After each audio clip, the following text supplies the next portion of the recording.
Salve nação! Salve nação! Começamos aí o primeiro episódio de 2024 com uma abordagem um pouco diferente, uma abordagem nova, trazendo aí para vocês a imagem do nosso podcast, né? 2023 a gente fez aí só áudio e agora em 2024, ano novo, eu pensei em trazer uma pequena novidade para a plataforma do YouTube, né? Lógico que a gente vai continuar aí com os áudios no Spotify.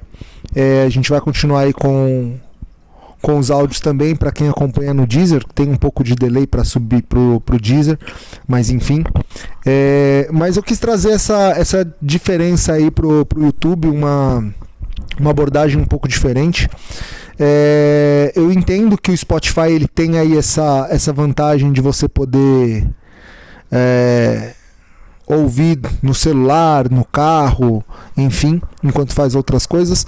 Mas para quem gosta às vezes de analisar até a expressão facial, como que tá a emoção, né? Essa coisa de ter um contato maior, a gente vai começar a trazer as imagens também das gravações no YouTube. E vamos lá, né? A gente não pode começar a falar de futebol em 2024, temporada iniciando, sem falar da Copinha. Copa São Paulo de Futebol Júnior. O Corinthians é um dos finalistas, enfrenta o Cruzeiro aí na quinta-feira. Eu deixei para gravar o episódio hoje, inclusive, porque eu queria falar sobre os meninos, independente deles se classificarem ou não. Felizmente se classificaram, mas fizeram uma excelente Copinha, né? Uma coisa que há muito tempo não acontecia com o Corinthians, que era chegar na final aí da Copa São Paulo. O Corinthians que é o maior campeão da Copa São Paulo. E o jogo de hoje, uma partida impecável dos meninos, né? Muito bem taticamente, contra um adversário muito difícil, que era o Novo Horizontino. O Novo Horizontino que fez excelentes partidas e hoje também jogou muito bem o primeiro tempo, principalmente, até o momento que estava 1-0. Mas o Corinthians tinha uma peça-chave hoje, né? O Arthur Souza fez uma partidaça, jogo absurdo do camisa 9 do Corinthians, e pede passagem porque a gente vem falando desde o ano passado aí sobre a fase do Yuri Alberto. Esperamos, obviamente, que esse ano as coisas melhorem para ele, mas vou falar daqui a pouco sobre o jogo contra o Guarani. Para mim, o Arthur Souza pede passagem e vem para fazer sombra no Yuri Alberto. Fez 3 gols aí, 4 na verdade na partida de hoje. Um deles foi anulado porque a bola saiu no início da jogada, mas não tira o mérito dele. Um jogador que domina muito bem a bola, faz muito bem a função de pivô, finaliza muito bem, tem um raciocínio muito rápido, um controle de bola muito interessante. É um jogador que eu acho que aí para a função de centroavante é muito promissor e vale a pena observar aí a evolução e a subida desse garoto. Para mim ele chega para fazer sombra pro Yuri, e se o Yuri bobear, chega para ser titular. Tá? Então parabéns aí ao Danilo, parabéns aos meninos da base, chegando aí a mais uma final de Copinha. E quinta-feira jogo contra o Cruzeiro, né? Esperamos aí que o Corinthians possa aumentar aí a distância dos títulos de Copinha. Bom, falando aí sobre o Corinthians 2024, Augusto Melo assume no começo do ano e já traz aí alguns reforços. Só que essa semana a gente foi pego aí de surpresa, né, pelo anúncio da saída do Lucas Veríssimo. E eu vi muita gente falando aí que como que inscreveu ele no Paulistão sem estar com o contrato assinado. E aí vale um pequeno destaque, né? Antes de falar sobre o que eu acho sobre a saída do Veríssimo, sobre toda essa situação aí, vale lembrar que o Veríssimo, independente dele ter um contrato definitivo ou não, ele tinha um contrato de empréstimo com o Corinthians até junho, né? Então, independente de um novo contrato estar assinado, ele poderia ser inscrito de qualquer forma, né? Mesmo se não tivesse havido a movimentação aí para essa renovação, para essa definição do contrato. Ele poderia ser inscrito porque ele tinha um vínculo com o Corinthians que era válido até junho, né? Se não houvesse mudanças. Então, de uma forma ou de outra, ele poderia sim estar no Paulistão. Eu vi muita gente falando que é um absurdo ter inscrito ele sem ele estar com contrato, mas ele tinha contrato. Esse é um detalhe importantíssimo para se falar. Bom, vamos lá. O que eu acho, o que eu penso do caso do Lucas Veríssimo? Cara, para mim é o mesmo caso que eu falei em tempos atrás sobre o Roger Guedes. Quando o Roger Guedes saiu, a gente viu aí muitos comentários de que time A lá da Arábia tá atrás do Guedes, time B, time C, time D, e aí ele acabou indo pro Al Rayyan. Cara, pra mim nenhum desses times foi de fato atrás do Roger Guedes, né? A gente viu aí que alguns desses times inclusive nem poderiam contratar mais um estrangeiro, né, porque já estavam no limite, então não faria sentido eles irem atrás do Roger Guedes. Para mim o que acontece é mais uma vez jogada do empresário, que curiosamente, coincidentemente ou não, é o mesmo empresário do Roger Guedes, que é o mesmo empresário do Luan. Vale falar muito sobre isso. Senhor Paulo Pitombeira, que é empresário tanto do Luan como do Roger Guedes como do Lucas Veríssimo, protagoniza aí esses casos bizarros, né, dessas saídas de jogadores, uma véspera de uma semifinal e outro aí na véspera do começo da temporada. Então assim, para mim falar que a culpa é do Veríssimo, a culpa é de... Não, cara, desculpa, pra mim isso é birra de empresário, querer realmente usar o Corinthians, né? Ficou bravo aí com o caso do Luan, não superou ainda e acabou prejudicando completamente aí o planejamento do time pro começo da temporada. Mas felizmente o Corinthians trouxe muitos nomes para a defesa, trouxe muitos zagueiros, né? A gente trouxe aí, se eu não me engano, pelo menos acho que 2 zagueiros. Ainda teve a volta do Raul Gustavo, tem o Caetano, então eu acho que para esse ano o Corinthians está bem de zaga, né? E o Félix Torres aí mostrou aí fez uma boa partida, deu conta do recado. Então, nesse ponto eu tô tranquilo. Eu só quis trazer aí sobre a minha opinião, né, o que eu penso sobre esse caso do Lucas Veríssimo, que para mim é intriga de empresário. E por fim, eu queria só fazer uma ressalva, né, para não ficar parecendo aqui que eu tô passando pano, não é nada disso, tá? É realmente a minha opinião. E aí eu queria só fazer uma cobrança ao senhor Augusto Melo.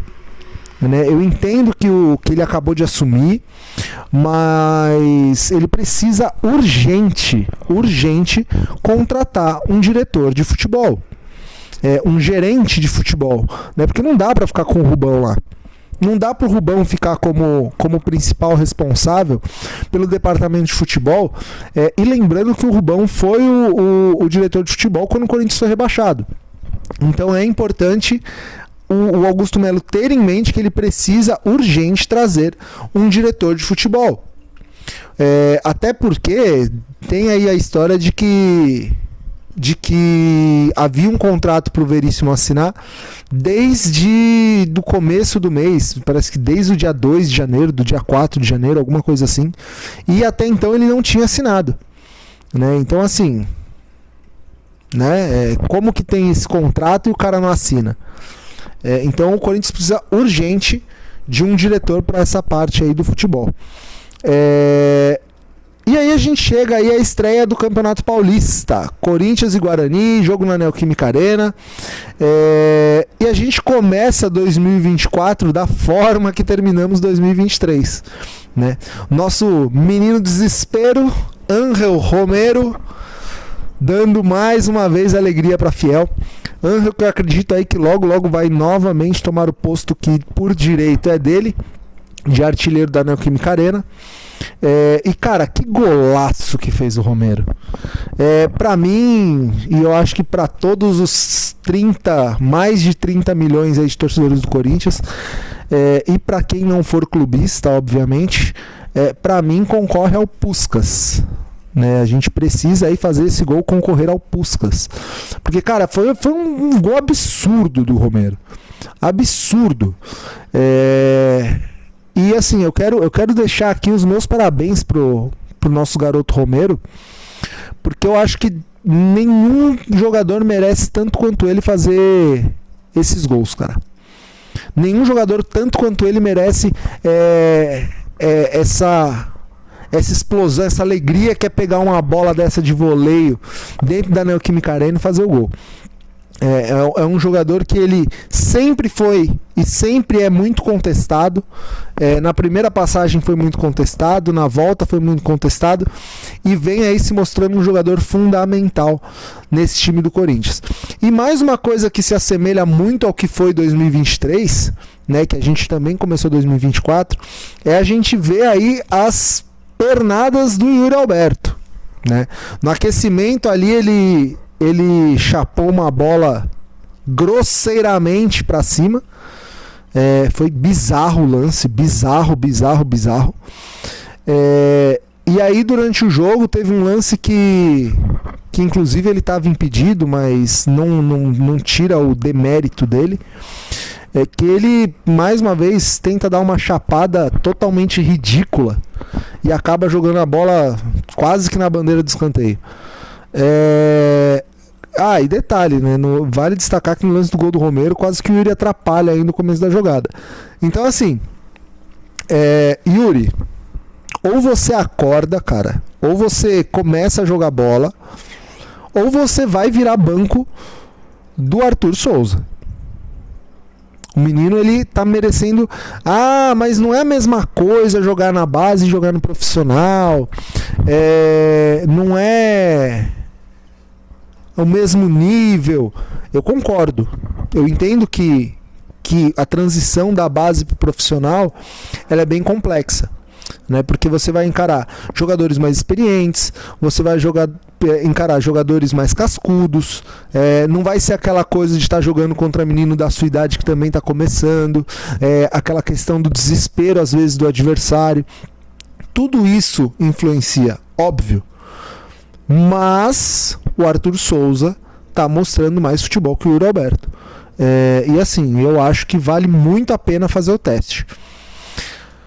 Analisando agora um pouco a parte tática do que foi esse jogo, né? Eu achei que o Corinthians ele jogou mais aberto, né? Ele teve um estilo de jogo que particularmente eu gosto, eu admiro, que é o jogo pelas pontas. Eu não gosto muito daquele jogo truncado pelo meio.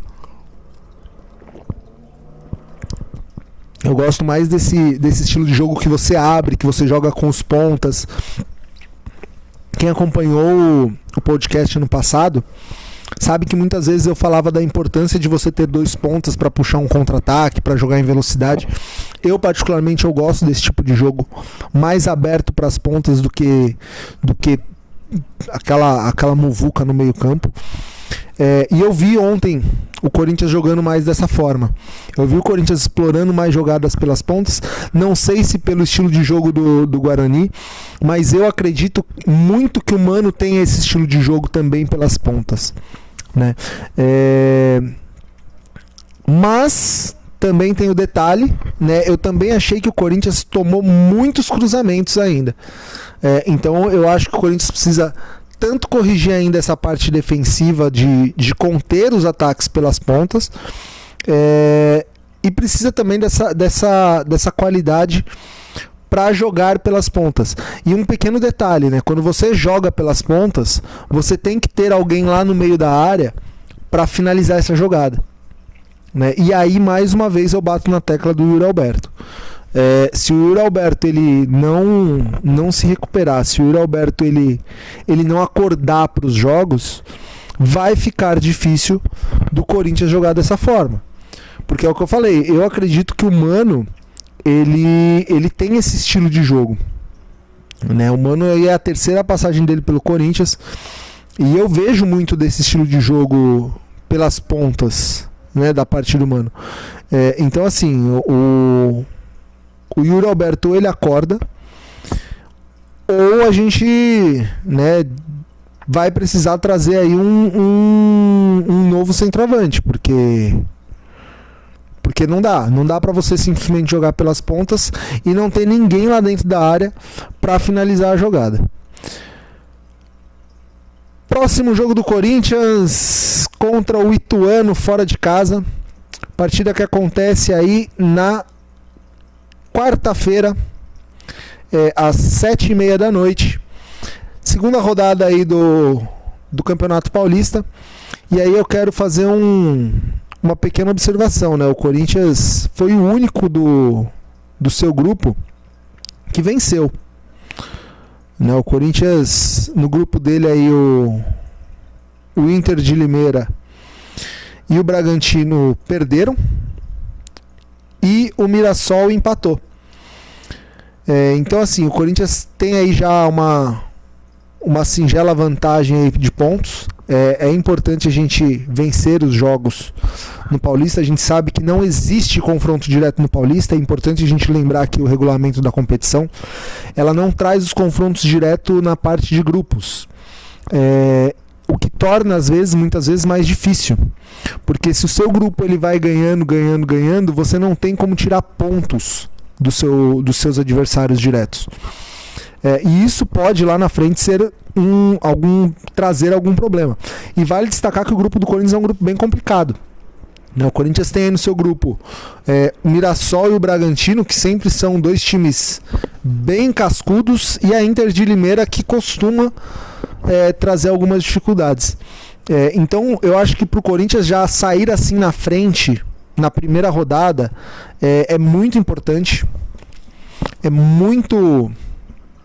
é fundamental, por assim dizer, porque acaba dando uma oportunidade de um certo respiro, né? E aí a gente tem um jogo já fora de casa contra o Ituano, que, cara, é o que eu falei, é muito importante o Corinthians já começar a pontuar já desde agora, porque tem times no grupo do Corinthians que lá na frente podem trazer problemas, né? Que, como eu falei, é o Mirassol e o Bragantino. Então o Corinthians tem que ficar esperto. Acredito que na quarta-feira o Rodrigo Garro já estreie, né? Eu estou muito ansioso para ver esse cara jogando. É aquilo, né? A gente viu o Rojas aí no meio campo, vem deixando a desejar desde o ano passado. E a gente espera aí que o Garro, que tava ansioso, fez aí montagem com a camisa do Corinthians até antes de ser anunciado, anunciou que estava vindo antes de fato chegar. A gente espera aí que ele nos ajude a resolver um sério problema que a gente tem lá na frente, que é a qualidade que as bolas chegam. E aí muita gente também falando sobre o Garro, falando que como que atrasa, como que aconteceu. Cara, é aquilo, é jogador estrangeiro vindo pro Brasil, às vezes acaba demorando para acertar algumas coisas da documentação, mas eu acredito que até quarta-feira aí já esteja tudo resolvido. Fiel, por hoje é isso, um abraço, é nóis. Só um detalhe antes de fechar. Como a gente está fazendo agora com vídeo no YouTube, a gente não colocou a trilha sonora de fundo. Eu tô fazendo alguns testes, tá, no YouTube, para ver como que a gente consegue deixar aí o padrão. Mas você que está no Spotify, você que nos acompanha pelo Spotify, provavelmente você está aí ouvindo a nossa trilha sonora tradicional aí, que é o nosso hino do Corinthians tocando de fundo. Então, galera, um abraço para vocês, siga a gente lá no Instagram, @Spotmão. Abraço, é nóis e vai Corinthians!